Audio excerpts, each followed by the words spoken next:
All right, guys, this is the Chapter 3 Trig Test review. The first thing I want to point out, if you're watching this video, make sure you round everything to the nearest tenth. Notice it says right here to the nearest integer. We're just going to ignore that, round everything, every decimal for this test review to the nearest tenth. All right, I'm going to let you guys do 1 through 6. Again, remember, I'm going to check this test review on Friday for accuracy. I think you guys should be able to handle the first 6 problems. And I'll start at number 7. All right, so this one says solve the right triangle, which means we need to find all 3 angles and all 3 missing sides for this particular problem. So we're going to start by finding the missing side y. And remember, the missing side y, we call that y because it's opposite the angle y. The easiest way to find this side of this particular problem is to use the Pythagorean theorem. So 12.5 is our hypotenuse. So since that's our hypotenuse, that's the C of the Pythagorean theorem. And this should be the setup for this problem.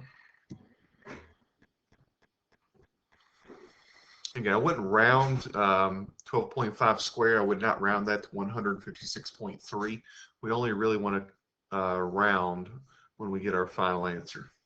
So subtract 81 from both sides.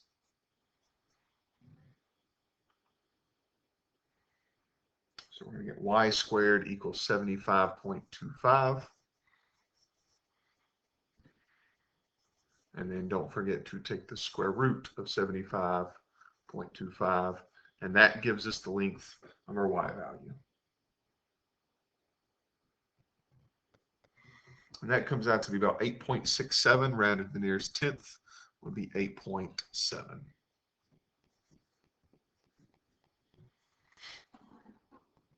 So now we can use trig to find the missing angles.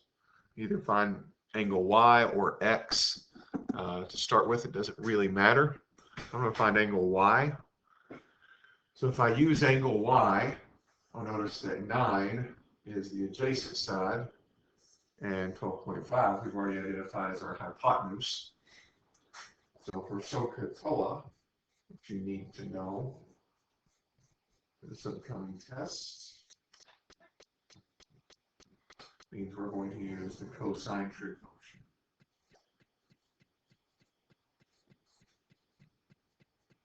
So make sure on the test you write the setup. For credit, you have to have the setup. You don't have to show absolutely every step, but you do need to show the setup. So adjacent over hypotenuse. Get that right there. And anytime we're finding the angle, doing the inverse trig. So this should be the setup to find y. Make sure you're in degree mode. Really, there's no reason to be in radian mode for any of the problems on this test. So right at the beginning of the test, make sure you're in degree mode. So again, rounded to the nearest tenth is 43.9 degrees is this missing angle. And finally, to find angle x, you could use inverse trig again to find that, but just know there's 180 degrees in a triangle. So if that is true, we can just take 180 and subtract 90 because of this 90-degree angle, and subtract 43.9. And that gives us 46.1 degrees for angle x. Make sure you write your answers in the box.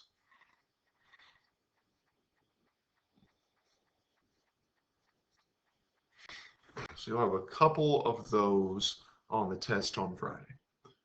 And again, I'm here after school on Thursday and before school on Friday. We'll have probably about 20 minutes at the start of class to go over anything that anybody has questions on. All right, so 8 through 11. Yeah, 8 through 11. It says 8 through 12, but just 8 through 11. are word problems. So we have to draw a picture and show our setups. So you must do these two things for credit on the test. We talked about the angle of depression and the angle of elevation. Even though they are different things, essentially the angle is always going to be formed down here, but with the horizontal. So either right there, or if you draw your triangle like this, the angle will be down here again at the ground.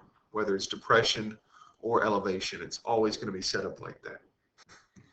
So this particular problem, it gives us the angle of depression is 58 degrees. So I'm going to draw my triangle. Pretty much draw the triangle the same way every single time. This angle here is 58 degrees. The question is, how long is the beam of light if the searchlight, so we've got our searchlight up here. It has to be a great picture. I don't really know what I'm drawing here. This is my searchlight.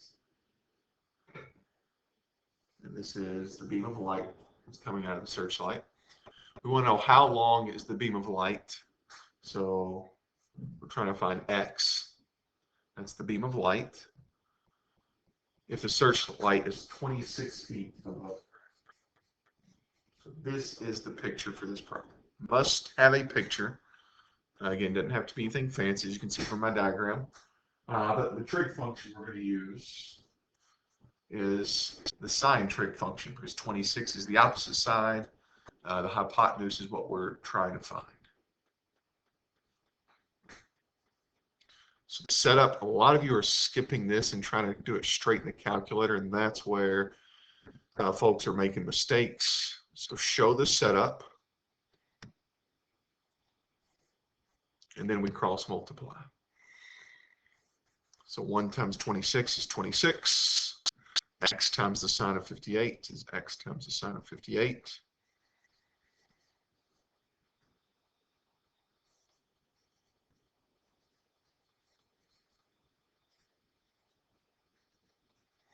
Again, make sure you're in degree mode, and you should get your answer.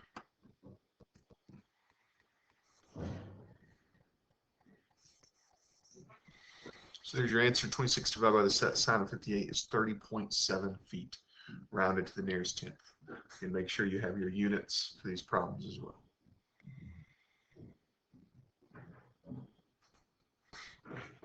So number 9 is the angle of elevation. So I'm going to go ahead and draw my triangle. Again, can always be drawn like this. The angle elevation from the bottom of the world's longest water slide is 10.3 degrees. So 10.3 goes there. The water side has a vertical drop. So vertical, of course, means straight up and down.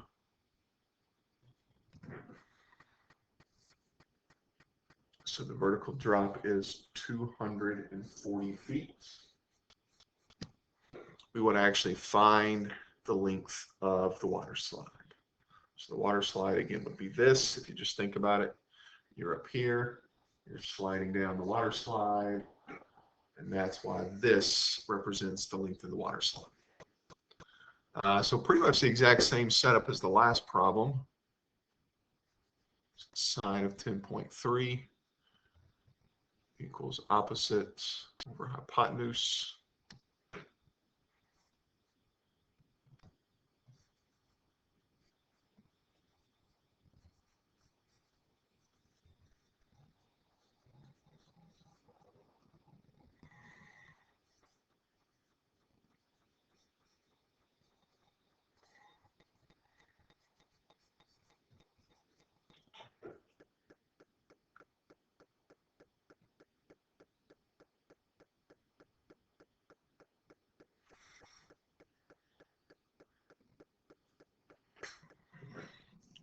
So we typed that in the calculator, 240 divided by the sine of 10.3. Nearest tenth, 1342.3 feet.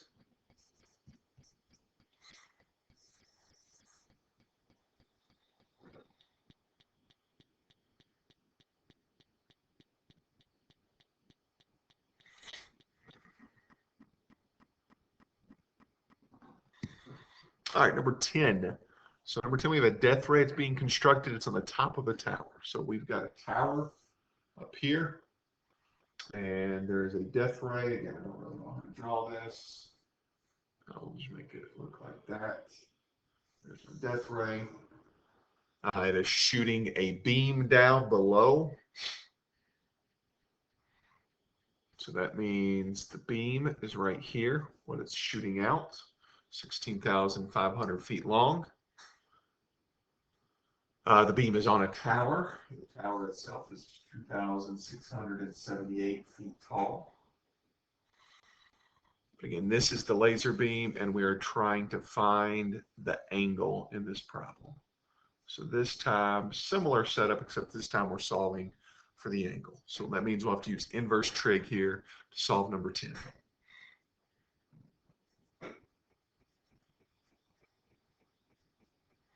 Again, it's the sine trig function, using that a lot in these.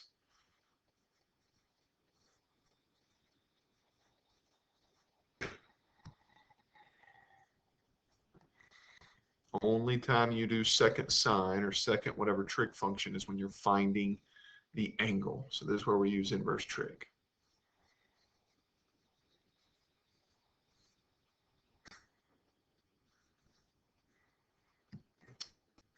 There's 1/10 of a degree, 9.3 degrees. Make sure, especially in this particular problem, points off if you leave off that degree symbol, because they want that angle in this problem and not a side.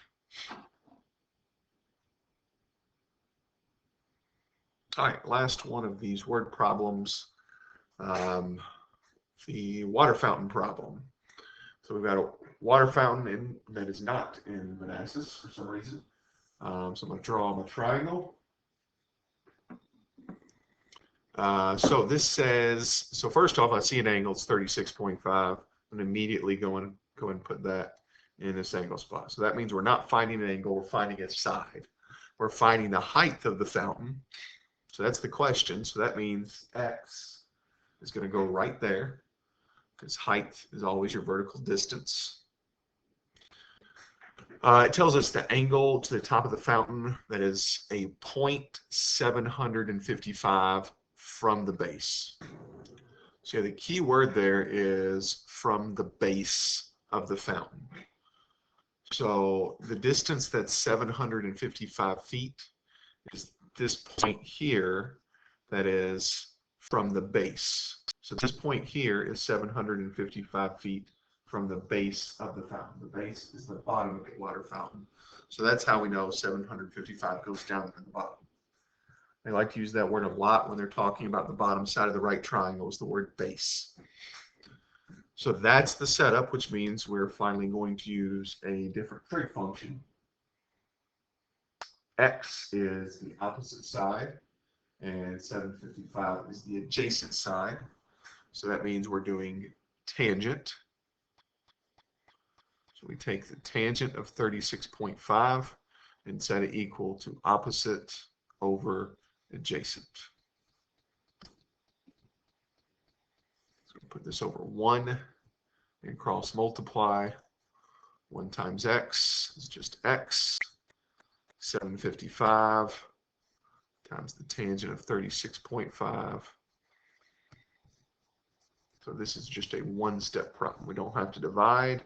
We're just going to multiply 755 times the tangent of 36.5 degrees in our calculator. Again, I'm hoping most of you are using this more of as an answer key rather than just kind of to get the answers. That way you're practiced before the test. So 558.7 feet. That's how tall the water fountain that is not in Manassas is.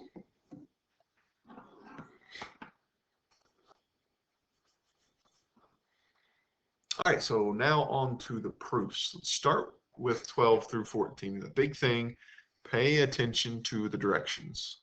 This says prove each identity using x, y, and r. So we're going to use the trig function definitions to do these proofs. And another big thing for some of you, use vertical format. So keep your proofs vertical. So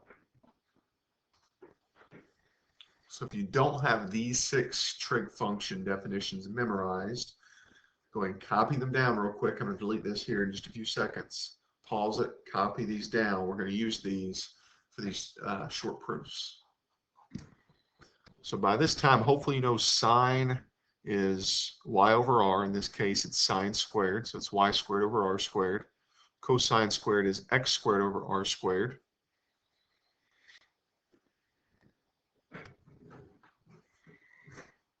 So we have a common denominator in this problem. So we've got x squared plus y squared over r squared. X squared plus y squared is r squared over r squared, which equals 1. On the test, I'll make sure to give you plenty of space. The key again here is just keep it as vertical as possible.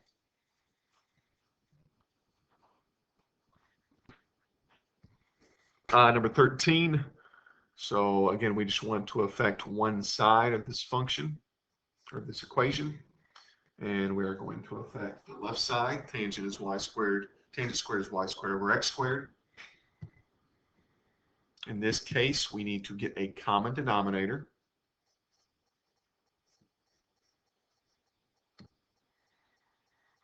So the common denominator would be x squared. So whatever you do to the top, you have to do to the bottom of the fraction.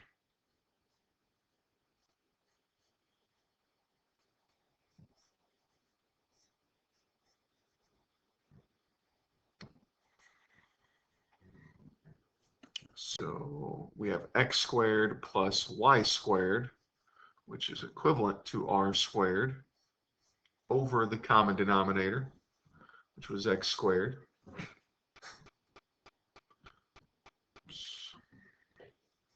And r squared over x squared is the trig function definition of secant squared, which is what we were trying to prove.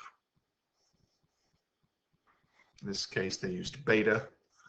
Probably won't take off if you don't use the right variable. So if you use theta or if you used x, that'd be fine. All right, last one, number 14.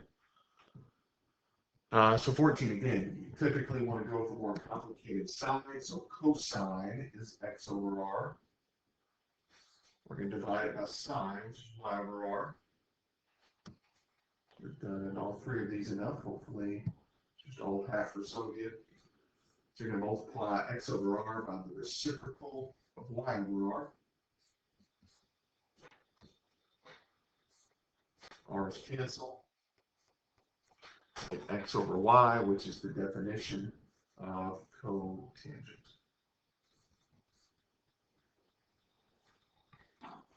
So pause if you need to get any more of those, but let's go ahead and move on to the more challenging proofs.